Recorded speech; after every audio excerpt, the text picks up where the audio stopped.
ಚೆನ್ನಾಗಿದೆ ರೀ, ತೊಂದ್ರೆ ಏನಿಲ್ಲ, ಮಾಡ್ಬೋದು. ಹೆಣ್ಮಕ್ಳು ಮಾಡ್ಬೋದು, ಗಂಡ್ಮಕ್ಳು ಒಟ್ಟು ಮಾಡಿದ್ರೆ ಐತ್ರಿ ಅದ್ರ ಲಾಭ ಅಲ್ವಾ. ಹೊರಗಡೆಯಿಂದ ತರಿಸ್ತಾ ಇದ್ವಿ ರೀ ಬೂಸಾವೆ ಎಲ್ಲ. ಇವಾಗ ಮತ್ತ ಆದಾಯ ಒಂದ್ ಸ್ವಲ್ಪ ಕಡಿಮೆ ಬರ್ತಾ ಇತ್ತು, ಹಾಲಿನ ಪ್ರಮಾಣನು ಒಂದ್ ಸ್ವಲ್ಪ ಇದು ಆಗ್ತಾ ಇತ್ತು. ಕ್ವಾಲಿಟಿ ಎಲ್ಲ ಚೆನ್ನಾಗಿದೆ ಅಲ್ವಾ. ಬೀರ್ ವೇಸ್ಟ್ ಇದು ಇವೆರಡೇ ಅಷ್ಟೇ. ಓಕೆ, ಇದು ವೆಟ್ ಕೇಕ್ ಸರ್. 80 ಲೀಟರ್ ಬರ್ತಾ ಇತ್ತು 5 ಆಕಳಿನಿಂದ. ಈಗ 100 ಲೀಟರ್ 105 ಲೀಟರ್ ತನಕ ಬರ್ತಾ ಇದೆ. ಎಷ್ಟು ಲೀಟರ್ ಆಗಿದೆ? 25 ಲೀಟರ್ ಹೆಚ್ಚಿಗೆ ಆಗಿದೆ. ರೈತ ಬಂದವರಿಗೆ ನಮಸ್ಕಾರ, ಎಲ್ಲರಿಗೂ ನಾ ಅಬ್ದುಲ್ ಮಾತಾಡ್ತಾ ಇದ್ದೀನಿ. ಸೊ ಇವತ್ತು ಸರ್ ಜೊತೆ ಇದ್ದೀನಿ ನಾನು, ಅಂದ್ರೆ ದಾವಣಗೆರೆ ಜಿಲ್ಲೆಯ ಹರಿಹರ ತಾಲೂಕಿನ ಒಂದು ಹಳ್ಳಿಯಲ್ಲಿ ಇದ್ದೀನಿ ನಾನು. ಸೊ ಅವರು ಸುಮಾರು ವರ್ಷದಿಂದ ಡೈರಿ ಫಾರ್ಮಿಂಗ್ ಮಾಡ್ತಾ ಇದ್ದಾರೆ. ಸೊ ಡೈರಿ ಫಾರ್ಮಿಂಗ್ ಅಂದ ತಕ್ಷಣ ಏನಂತಂದ್ರೆ ಹಸುಗಳ ಹಾಲಿನ ಪ್ರಮಾಣ ಆಗ್ಲಿ, ಹಸುಗಳ ಗುಣಮಟ್ಟ ಆಗ್ಲಿ, ಅದನ್ನ ಕಾಪಾಡೋದು ತುಂಬಾ ಒಂದು ಇಂಪಾರ್ಟೆಂಟ್ ಆಗಿರುತ್ತೆ. ಸೊ ಅವ್ರು ಏನಂತಂದ್ರೆ ಯಾವ ತರ ಸಾಕಾಣಿಕೆ ಮಾಡ್ತಾ ಇದಾರೆ, ಯಾವ ತರ ಗುಣಮಟ್ಟ ಇದಾರೆ, ಯಾವ ತರ ಫೀಡ್ ಯೂಸ್ ಮಾಡ್ತಾ ಇದಾರೆ. ಅಮ್ಮ ನಮಸ್ತೆ. ನಮಸ್ತೆ ರೀ, ಹೇಗಿದ್ದೀರಾ? ಚೆನ್ನಾಗಿದ್ದೀರಿ ಮೇಡಮ್. ನಿಮ್ ಫಾರ್ಮಿಂಗ್ ಬಂದು ಖುಷಿ ಅನ್ಸಿತ್ತು. ಪ್ರತಿಯೊಬ್ಬರು ರೈತ ಬಾಂಧವರಿಗೆ ಈ ವಿಡಿಯೋ ಅನುಕೂಲ ಆಗುತ್ತೆ ಅಂತ ಅನ್ಕೋತೀನಿ. ಅಮ್ಮ ನಿಮ್ ಪರಿಚಯ ಮಾಡಿಕೊಡಿ. ನನ್ನ ಹೆಸರು ಪೂಜಾ ಅಂತ ರೀ. ಓಕೆ. ನಮ್ಮ ಮನೆಯವ್ರ ಹೆಸರು ಲೋಕೇಶ್ ಬೀಜಿ ಅಂತ. ಓಕೆ. ನಾವು ಬೇವನಹಳ್ಳಿ ಗ್ರಾಮದವರು. ಓಕೆ. ನಾವು ಎಷ್ಟು 5 ಹಸುಗಳು ಕಟ್ಟಿದೀವ್ರಿ. ಓಕೆ, 5 ಹಸು ಸಾಕಾಣಿಕೆ ಮಾಡಿದ್ರ? 3 ಕರು ಇದಾವೆ. ಓಕೆ. ನಾವು ಎಷ್ಟು ವರ್ಷ ಆಯ್ತು ಮೇಡಮ್? ಇವಾಗೆಲ್ಲ 2 ವರ್ಷ ಆಯ್ತ್ರಿ. 2 ವರ್ಷ ಆಯ್ತು. ಹೆಂಗ್ ನಡೀತಾ ಇದೆ ಮೇಡಮ್? ಎಲ್ಲ ನೀವೇ ನೋಡ್ಕೊಂತೀರಾ ಇದನ್ನ? ಚೆನ್ನಾಗಿದೆ ರೀ, ನಾನು ನಮ್ಮ ಮನೆಯವರು ಇಬ್ರು ನೋಡ್ತಾ ಇದೀವಿ.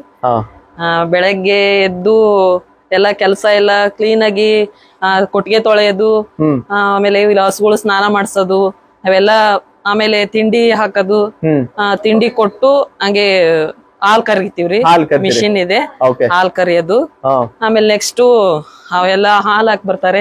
ನಾನೆಲ್ಲ ಮತ್ತೆ ಅವೆಲ್ಲ ಕ್ಲೀನ್ ತೊಳೆದು ನೀರ್ ಕುಡ್ಸಿ ಮೇವ್ ಹಾಕಿ ಎಲ್ಲ ನೀವೇ ನೋಡ್ಕೊಂತೀರಾ? ಇಬ್ರು ಅವರು ಸಪೋರ್ಟ್ ಮಾಡ್ತಾರೆ. ಸೂಪರ್. ಮೇಡಮ್, ಈಗ 5 ಹಸು ಇದೆ ಅಂತ ಹೇಳಿದ್ರಿ, ಯಾವ ತರ ಆದಾಯ ತಗೊಂತಿದ್ರಿ? ಎಲ್ಲರೂ ನೀವೇ ನೋಡ್ಕೊಂತಿದ್ರಲ್ವಾ?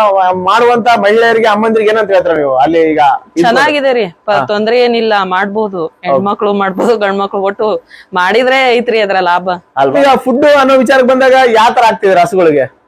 ಹೊರಗಡೆಯಿಂದ ತರಿಸ್ತಾ ಇದ್ವಿ ರೀ ಬೂಸಾವೆ ಎಲ್ಲ. ಇವಾಗ ಮತ್ತ ಆದಾಯ ಒಂದ್ ಸ್ವಲ್ಪ ಕಡಿಮೆ ಬರ್ತಾ ಇತ್ತು, ಹಾಲಿನ ಪ್ರಮಾಣನು ಒಂದ್ ಸ್ವಲ್ಪ ಇದು ಆಗ್ತಾ ಇತ್ತು. ಹಂಗಾಗಿ ಇಲ್ಲೇ ಹರಿಹರದಲ್ಲಿ ಸಂತೋಷ್ ಅಂತ ಹೇಳಿ ಅವ್ರ ಹತ್ರ ಇವಾಗ ಫುಡ್ ಇದನ್ ಮಾಡ್ತಾ ಇದಾವ್ರಿ, ಬಿಯರ್ ವೇಸ್ಟ್ ಅಂತ ಹೇಳಿ.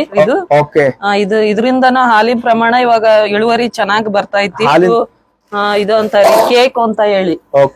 ರೆಡ್ ಕೇಕ್ ರೀ, ಚೆನ್ನಾಗಿ ಬರ್ತಾ ಇತ್ರಿ. ಇದ್ರ ಮಿಕ್ಸ್ ಮಾಡಿ. ಹ್ಞೂನ್ರಿ.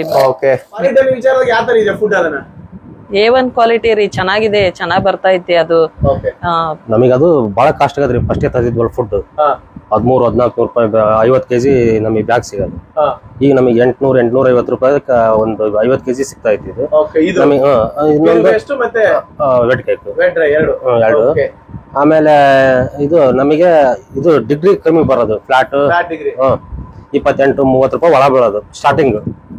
ಈಗ ನಮಗೆ 38-37 ರೂಪಾಯಿ 10 ರೂಪಾಯಿ ಇನ್ಕಮ್ ಚೆನ್ನಾಗಿ.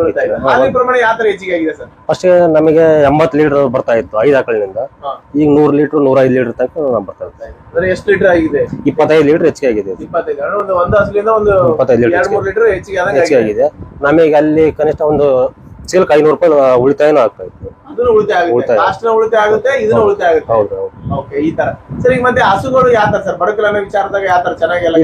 ಇವೆಲ್ಲ ಇವು ಕಳವು ಈ ತರ ಮೂಳಿಗಳು. ಈಗ ನಮಗೆ ಕನಿಷ್ಠ ಒಂದು ತಿಂಗಳ ಮೇಲೆ 10 ದಿವಸ 40 ದಿವಸ ಆಯ್ತು. ಈಗೆಲ್ಲ ಚೆನ್ನಾಗಿ ಕಾಣ್ತದೆ, ಚೆನ್ನಾಗಿ ನೋಡ್ರಿ, ಎಲ್ಲ ನೋಡ್ರಿ, ಅಲ್ಲಿ ಚೆನ್ನಾಗಿ ಎಲ್ಲ ಹಸುಗಳೆಲ್ಲ ಚೆನ್ನಾಗಿದೆ. ವೀಕ್ಷಕರು ನೋಡಿ ಕಾಣ್ತಾ ಇದೆ. ಈಗ ಅವ್ರ ಹತ್ರ ತಗೊಂಡು ಈಗ ಫಿಟ್ ಹಾಕೋದ್ರಿಂದ ಚೆನ್ನಾಗಿ ಅಂತ ಹೇಳ್ತಾರೆ. ನಮ್ಗೆ 15,000 ರೂಪಾಯಿ ಉಳಿತಾಯ ಇತ್ತು ತಿಂಗಳಿಗೆ 15,000 ರೂಪಾಯಿ. ನಮ್ಗೆ ಈ ಫುಡ್ ನಮಗೆ ಉಳಿತಾಯ ಆಯ್ತು ಒಟ್ಟು ಹೆಚ್ಚಾಗಿ. ಲಾಭ ಒಂದು 5 ವರ್ಷದಿಂದ ಎಷ್ಟು ಬರ್ತಾ ಇದೆ ಸರ್ ಆದಾಯ? ಈಗ 1,05,000 ತನಕ ಬರುತ್ತೆ ಒಂದ್ ತಿಂಗಳಿಗೆ. ಎಲ್ಲ ಹೋಗಿ ಒಂದು 50-60 ಸಾವಿರ ಉಳಿತಾಯ ಆಗುತ್ತಾ? ಒಂದ್ 80,000 ತಿಂಡಿ ಎಲ್ಲ ತೆಗೆದ್ರೆ 50,000 ಹತ್ರ ತಗೊಂಡದ್ದು. ಕ್ವಾಲಿಟಿ ಎಲ್ಲ A1 ಸರ್, ಮಾರ್ಕೆಟ್ ಎಲ್ಲ ಸಿಗ್ತಾ ಇರುತ್ತೆ. ಹೆಂಗಿದೆ ಕ್ವಾಲಿಟಿ ಎಲ್ಲ? ಕ್ವಾಲಿಟಿ ಚೆನ್ನಾಗಿದೆ ಸರ್, ಕ್ವಾಲಿಟಿ ಎಲ್ಲ ಚೆನ್ನಾಗಿದೆ ಅಲ್ವಾ. ಬೀರ್ ವೇಸ್ಟ್ ಇದು? Beer waste. ಓಕೆ ಸರ್, ಇದು ಬಿಟ್ರೆ ಮತ್ತೆ ಬೇರೆ ಏನ್ ಆಗ್ತಾ ಇಲ್ಲ, ಇದನ್ನೇ ಆಗ್ತಾ ಇದೀರಾ? ಇವೆರಡೇ ಅಷ್ಟೇ. ಓಕೆ, ಇದು wet cake sir. Wet cake sir. Next ಇದೊಂದು ಯೂಸ್ ಮಾಡ್ತೇವೆ ಸರ್ ನಾವು. ಓಕೆ.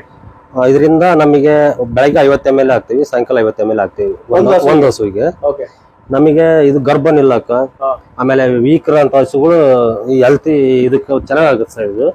ಇದರಿಂದ ನಮಗೆ ಬಹಳ ಒಳ್ಳೇದೈತೆ. ಡಿಗ್ರಿ ಚೆನ್ನಾಗ್ ಬರ್ತೈತಿ. 12 ಹಾಲು ಕರಿತೇವಲ್ಲ, ಹಸುಗಳು ಬಡಕ್ಲಾಗ್ತವ್ ಸರ್, ವೀಕ್ ಆಗ್ತವ್ರ. ಸಾಯಂಕಾಲ ಮಾಡಿದ್ರ ಬೆಳಗ್ಗೆ ಸುಸ್ತಾಗುತ್ತೆ, ತೇಗದು ಈ ತರ ಎಲ್ಲ ಸುಸ್ತಾಗತ್ತೆ ಸರ್. ಅದಕ್ಕೆ ನಾವು ಸಂತೋಷನ್ ಕೇಳಿದಾಗ ನಮಗೆ ಇದನ್ನ ಹೆಲ್ತಿ ವೀಟ್ ಅಂತಂದ್ ಹೇಳಿ ನಮ್ಗೆ ಇದನ್ನ ಇದು ಮಾಡಿದ್ರು, ಇದನ್ನ ರೆಕಮೆಂಡ್ ಮಾಡಿದ್ರು. ಇದರಿಂದ ನಮಗೆ ಒಂದ್ ತಿಂಗಳ ಆಗ್ತದೆ ನಾವು ಉಪಯೋಗಿಸಕಚ್ಚಿ. ಹಸುಗಳು ತೇಗದಲ್ಲ, ಇಷ್ಟು ಬಿಸಿಲಿದ್ರು ಚೆನ್ನಾಗಿ ನಿಲ್ತಾ ಇದಾವು, ಹಾಲು ಚೆನ್ನಾಗ್ ಬರ್ತಾ ಇದೆ. ಈಗ ಮಾಡುವಂತ ರೈತರು ಇರ್ತಾರೆ ಈಗ ಡೈರಿ ಫಾರ್ಮಿಂಗ್, ಅವ್ರಿಗೆ ಏನಂತ ಹೇಳ್ತಾರೆ ಸರ್ ಈಗ ಫುಡ್ ವಿಚಾರದಲ್ಲಿ? ಫುಡ್ ವಿಚಾರದಲ್ಲಿ ಹೇಳ್ಬೇಕಂದ್ರ ಎಲ್ಲಾರು ಮಾಡ್ಬೋದು ಚೆನ್ನಾಗಿ ಅಂತ ಹೇಳ್ತಾರೆ. ಯಾಕಂದ್ರೆ ನಮ್ಗೆ ಒಣ ಹುಲ್ಲು ಬರೇ ಹಸೆ ಮೇವು ಮಾತ್ರ ಒಂದ್ ಕಡ್ಡಿನ ಹಾಕಿಲ್ಲ, ಬರೀ ಒಣ ಹುಲ್ಲಿಂದನ ಒಂದ್ ಹಸುವಿಂದ 12-13 ಲೀಟರ್ ಹಾಲು ತನಕ ತೆಗಿತೇವೆ ಒಂದ್ ಟೈಮ್ಗೆ. ದಿವಸಕ್ಕೆ 25-26 ಲೀಟರ್ ಹಾಲು ಕರಿತಾ ಇದಾವು. ಸ್ಟಾರ್ಟಿಂಗ್ ನಮ್ಗೆ 8 ಲೀಟರ್ ಬರೋದು ಹಸೆ ಹುಲ್ಲು ಹಾಕ್ತಿದ್ವಿ, ಬೇರೆ ಫುಡ್ ಹಾಕ್ತಿದ್ವಿ. ನಮಗೆ ಲಾಭ ಅದ್ದಲ್ಲ, ಆದಾಯ ಕಡಿಮೆ. ಈಗ ಇದು ಎರಡೇ ತಿಂಡಿ, ಒಣ ಹುಲ್ಲು